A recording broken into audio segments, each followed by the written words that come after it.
ارے رکو، اپنے نبی صلی اللہ علیہ وآلہ وسلم کی شان تو سنتے جاؤ۔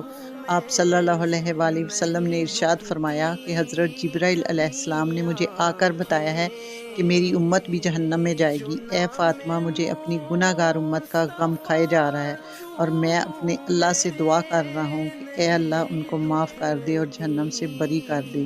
یہ کہہ کر پھر آپ سجدے میں چلے گئے اور زاروں قطار رونا شروع کر دیا۔ کہا، یا اللہ میری امت، یا اللہ میری امت، یا اللہ میری امت کے گناہ گاروں پر رحم فرما، ان کو جہنم میں نہ ڈالیو۔ اتنے میں اللہ نے حضرت جبرائیل علیہ السلام کو بھیج دیا۔ کہا، اے میرے محبوب، غم نہ کر، میں تم کو اتنا عطا کروں گا کہ تم خوش ہو جاؤ گی۔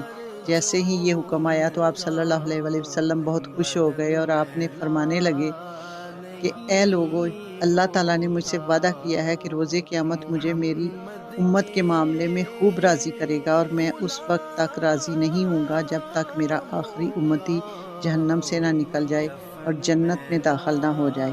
سبحان اللہ۔